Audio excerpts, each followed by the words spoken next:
Madison, let's talk about Planet of the Apes. The Dawn of the Planet of the Apes. The Dawn. Yeah, let me make sure I've got it right. Going with the James Franco. Rise of the Planet of the Apes is James. Rise of the Planet of the Apes. Okay. Rise, Dawn, like... I was going to say we're going to cut that. We're going to leave that in. Rise of the Planet of the Apes. They have a lot of rising. There's the rising, there's the dawning. But before we get into the movie, can I share Planet of the Apes facts? Yes. How familiar are you with the full story of Planet of the Apes? Moderately familiar. Okay. Like, I'm a participant in culture, so I, as much as... You are aware. Yeah, as So much as I've gained via osmosis. So the genesis of the idea, the book, Planet of the Apes, was a novel by Pierre Boulle, we're just going to say. 1963 it comes out. Now here's the interesting part in learning more about this. It comes out in 1963, but before the book was even finished, the manuscript was handed off to a young writer named Rod Serling of The Twilight Zone. Oh. So Rod gets the manuscript as the book's getting published. It could have been before. I think it was before, but a little hazy on those details. Rod Serling gets the manuscript, gets the book, and he starts writing a screenplay in 1963. He finishes in 1965, and he says, I've got a full movie right here ready to be made. Now, at this point, he wanted it to be in the Twilight Zone, but he knew the story needed to be adapted in such a way it had to be long form. So he's like, it's a movie. You don't even have to throw Twilight Zone on there, but it's a Twilight Zone movie. Now, that book and screenplay were not fit for the screen as they were. So another writer's brought in, Michael Wilson. He comes in and changes some things before the movie actually comes out in 1968. But the movie that comes out in 1968 has all of Rod Serling's dialogue and a good chunk of the plot in certain ways. Fun fact, the ending of that movie which stars Charlton Heston, where he's on the beach and there's the head from the Statue of Liberty. Damn you apes, damn you all to hell. That was actually a ending scene for an episode of Twilight Zone. But Rod Serling loved it so much, he's like, I'm just going to do it twice. It was filmed at Lake Powell, too, if I remember right. I think you're right. In Utah. Lake Powell, Utah. So the original episode it was shown in was I Shot an Arrow into the Air, season 1, episode 15 of The Twilight Zone. So that was January 15, 1960. So it'd been 8 years. So some people already remembered, or fans of Twilight Zone remembered. But I think without streaming or YouTube or the rest of it, it's not like it was getting shown every week. Either way, it was such an iconic scene. I'm glad they did put that back in the movie. But that's really where it kicked off. And as far as movies goes, we had multiple movies in the 60s, 70s, 80s. Tim Burton takes it on in the 2000s with Mark Wahlberg and Tim Roth and Helena Bonham Carter. That was whack. A good one, but whack. And then we have Rise of the Planet of the Apes, 2011, James Franco pre-cancellation. And that's what we're talking about today.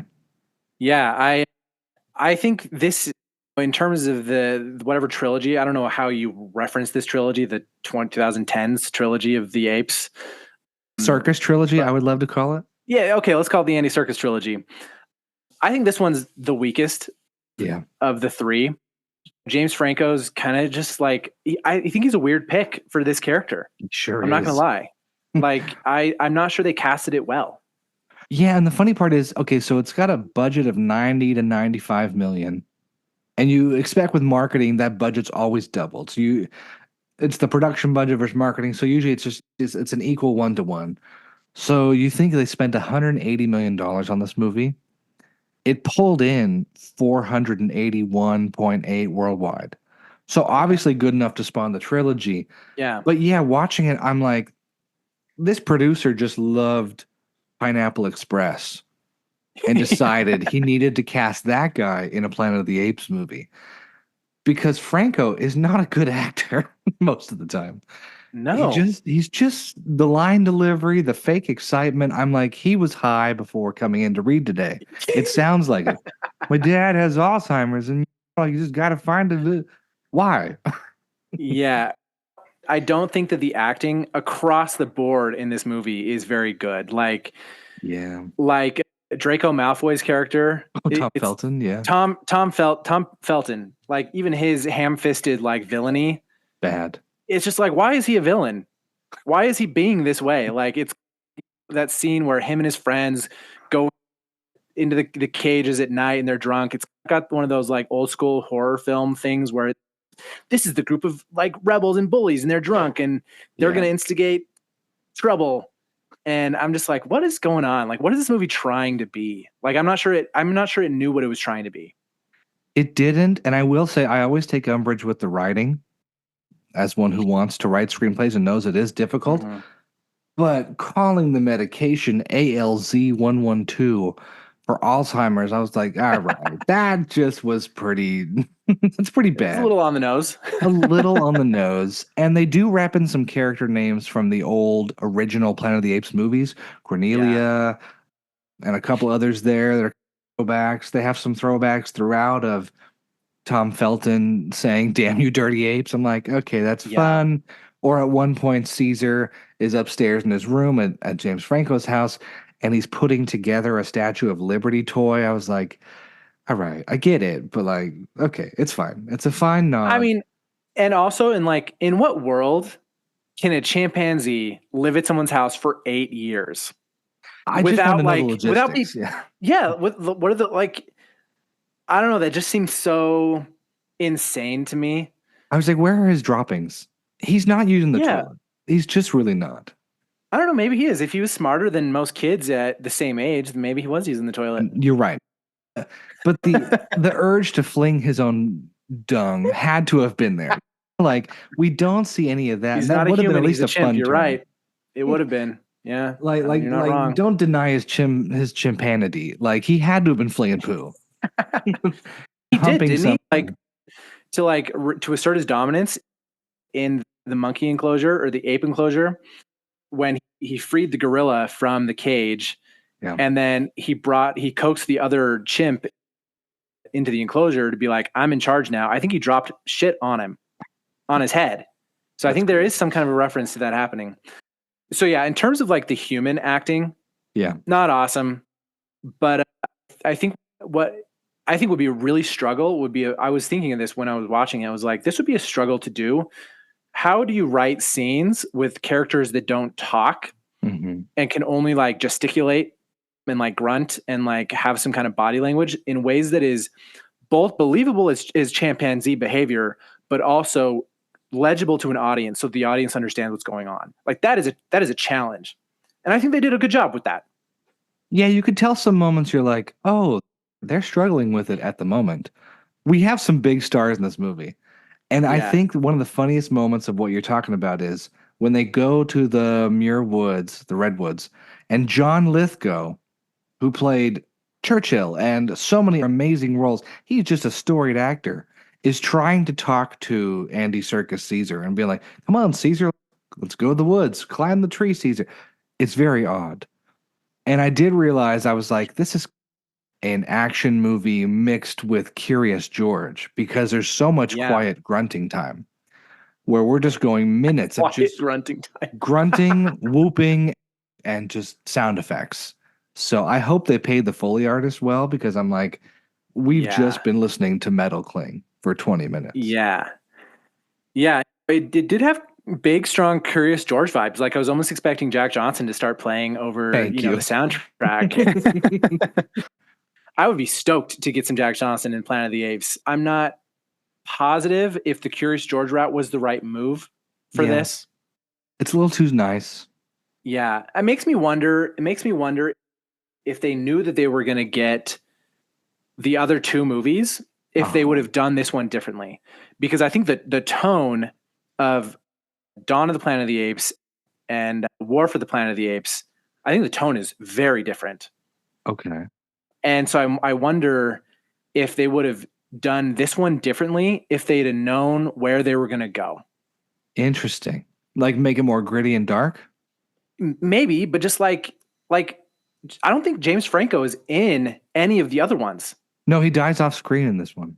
Yeah, he dies off screen. And then like Caesar's characterization, like he's a troubled teenager in this one, where he's trying to differentiate himself from honestly, what a tragic thing to be an animal who has the intellect of a human in an animal body. Yep. Like that is such a breach of ethics in so many ways. But freak, as a tangent, I remember taking a human evolution class in BYU, and like our teacher was talking us through what makes humans different from the other apes and stuff. And he was saying that like, yeah, you can like how what's a donkey and a horse cross? A mule is a hybrid between a donkey and a horse. So they're close enough, their genetics are close enough that you can create a hybrid that isn't viable to like pass on their genetics again. They're sterile. And he was telling us that like, yeah, human and chimpanzee DNA is close enough that we could probably create a hybrid. But what a horrible thing to do to an animal is to put the brain of a human into the body of an animal and completely isolate a creature from both worlds. Like that is one of the most unethical things you could possibly do. And so I really feel for Caesar's character arc in this movie is like, he thinks he's a person, he's a child, and then he's this moody teenager who leads like an animal revolt, who just wants to be free. And then they run off to the woods together after like taking on the cops. If we want to go on one other side tangent, this reminds me of that story of the TikTok dog that came out last year. Did you know this story? I don't know. So there's a sheepadoodle, a sheep herder dog mixed with a poodle, whatever else. They have a sound bar with a bunch of like little like buttons. This famous on TikTok. The dogs go over and touch the buttons. Yeah. Apparently, this was like one of the first people to be doing it. 8.2 million followers on TikTok, all these things. So the owner, Alexis Devine, had been using this thing for years. Anyways, the dog starts asking more and more questions and becomes self-aware. Looks in the mirror and goes, "What is Bunny? What is Bunny?" The dog's name is Bunny. And she's like, "Oh, you're a dog. You're this. Why is Bunny? Why is Bunny? Why is dog? Why is dog?" They had to put the dog on antidepressants because the dog is fully self-aware and continually asks, "Why is Bunny a dog?" Like it's fully aware of what it is. So that really colors this movie even more of, how inhumane it is to teach an animal to unlock its brain enough to be self-aware and understand and have communication, and then go, "But you're stuck in the way you are. You just can't go any further." At the very least, I have two thoughts. At the very least, it's good that Caesar gifted the intellect to all the other apes so that he could have community, right? Because that's what he wanted. He wanted community. My second thought has nothing to do with movies, is just like, maybe it's language is the thing that makes humans special. Yeah. And when we start teaching language to other animals, it makes it colonizes their brains into self-awareness.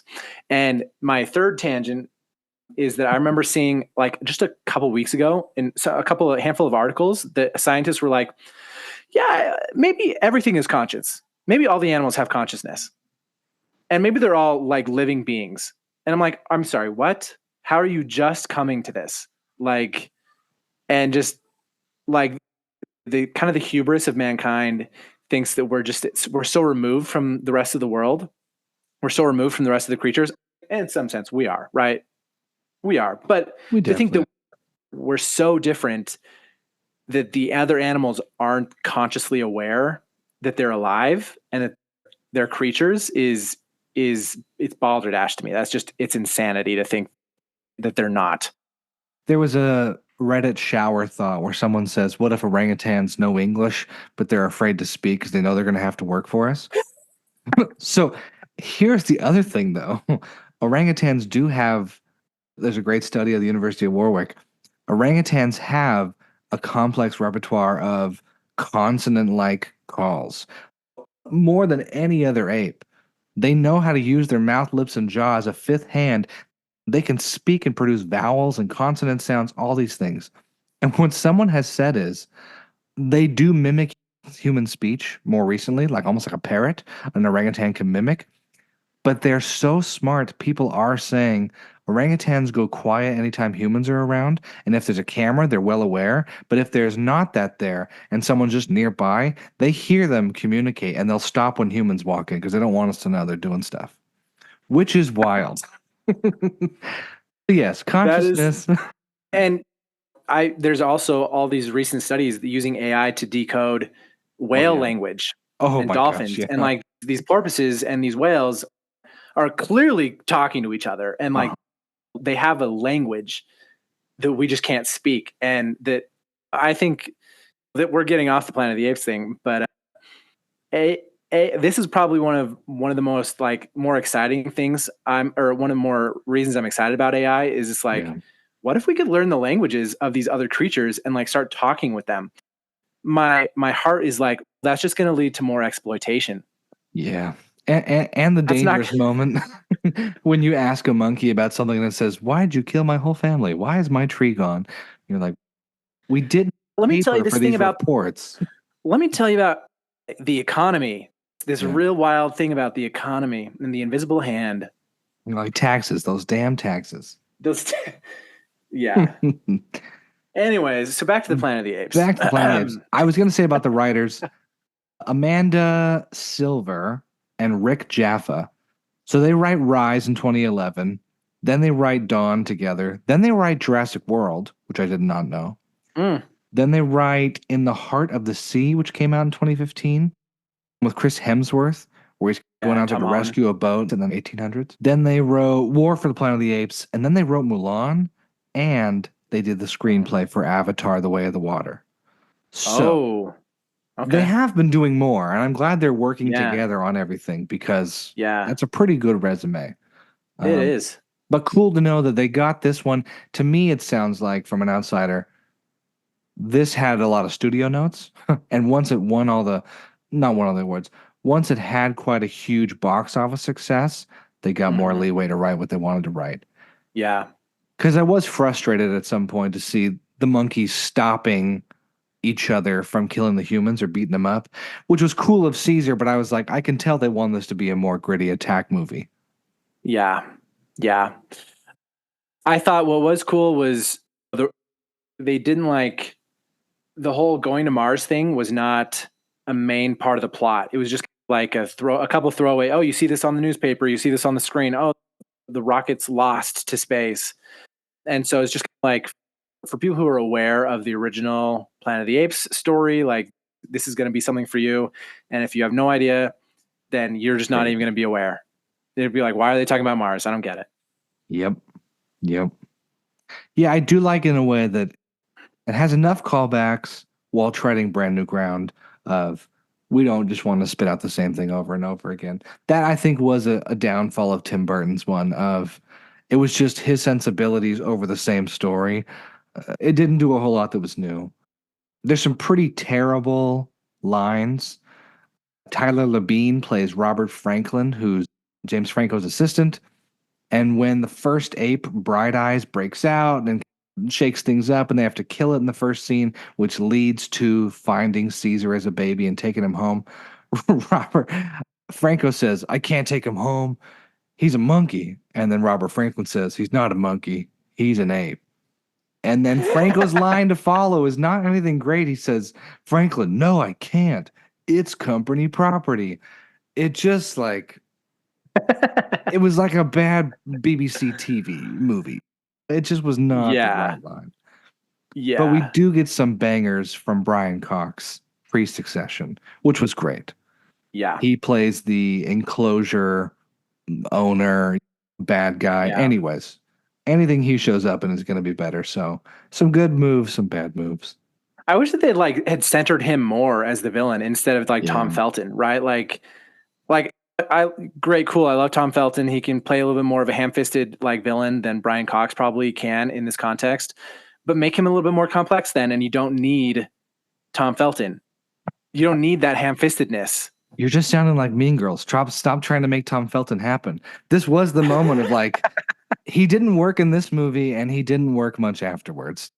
Yeah. But I think this one kind of reminded me of Brian Cox in X2, the second X-Men movie. Oh, yeah. Where I thought he did a really good I can't remember his character's name, but like an imposing Weapon X figure.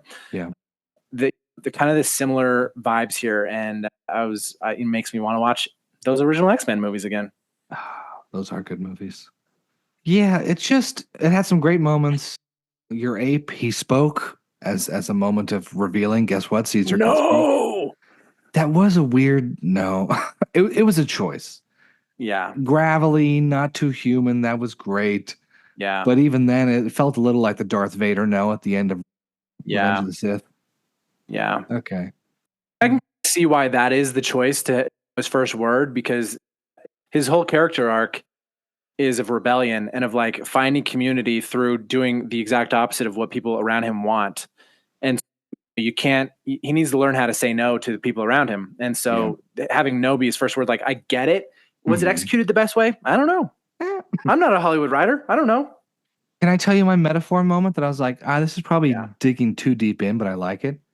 I like the view of the apes and chimps and orangutan and gorilla crawling the tree of life out of the enclosure.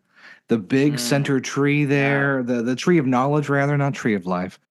Caesar frees them by giving them language, speak, and knowledge, and then up they go the tree and out onto the rooftop and diving down. I was like, that's a fun biblical metaphor, a little visual. I don't think that's a stretch. I think that is really like spot on. Although I will say what was really weird, there's a top-down shot after they leave the enclosure, and I'm like, I'm sorry, did their numbers just triple? Thank you. There's like 3 times as many apes as there were 5 minutes ago. Yeah. I did like them breaking into the zoo to break out more of their buddies.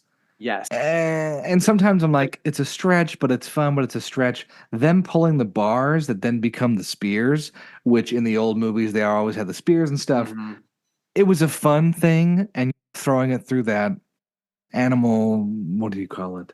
Animal control service van, and they're throwing the spears from the rooftop. That was fun. I'm excited to watch the others. I don't know why. I've just never done it. I'm excited for you to watch the others because the jump in tone is really, it's intense. And I haven't actually seen War for the Planet of the Apes, but I've seen Rise of the Planet of the Apes. And it's one of those movies that it feels like, damn, I've watched Dawn of the Planet of the Apes. Anyway, it's the middle one where it feels like The Dark Knight or The Dark Knight Rises, and just like the feel of it. And Andy Serkis just does a phenomenal job because rather than having to be an ape, he gets to play a character because Caesar actually has a lot more agency in the story. You just made a great comp because the last 2 are directed by Matt Reeves, who just did the Batman. Mm-hmm. So that's fun. But also the uptick in talent is pretty apparent just from knowing the casting. Gary Oldman, Kerry Russell, even the last one, Woody Harrelson, Steve's. Some great casting. Yeah, I'm excited to watch. Did you see all the memes about like it's hot Monkey Boy summer we've got Kong, we've got the Scar King, and we've got Monkey Man, and we've got Kingdom of the Planet of the Apes. Monkeys are in. What can we say? Monkeys are in. I will say, working in marketing, I'm gonna blow my brains out if somebody else sends in our inspiration chat the monkeys on horseback in San Francisco and LA and New York. I get it. It's a fun stunt. Can we maybe not send this for the 50,000th time? But it is definitely a marketer's wet dream to have a guy in a chimp costume riding on the back of a horse through a town. Yeah. Yeah, that's pretty cool. Yep. Oh, to live in LA, the city of dreams. They're piss-soaked, but they are dreams. Oh, boy. Any news on your Catalina job, by the way? No, I was supposed to have an interview yesterday, but they moved the interview to Friday. Exciting. Okay. We're keeping this in the podcast, by the way, because everyone needs to know. No, please do. Everyone needs to know that Madison is looking for a job and might be a summer camp counselor on Catalina Island for a bunch of kids. Which would be fantastic. And I would be probably 10 years older than all of the other camp counselors. Again, fantastic. There is a movie theater on Catalina Island. There's a great old movie theater. No, I'm kidding. That's from La La Land. That's the only reason I know that. Oh, no, but the Rialto is real. Oh, I didn't. Okay, cool. I didn't realize that. Let's get you that job. Let's see if we can swing some. Catalina Island fall after Hot Monkey Boy summer. Now we're going to keep the hot monkey boy out there. We will recap the other 2 films, and if you haven't yet, book your ticket for Kingdom of the Planet of the Apes. Nope.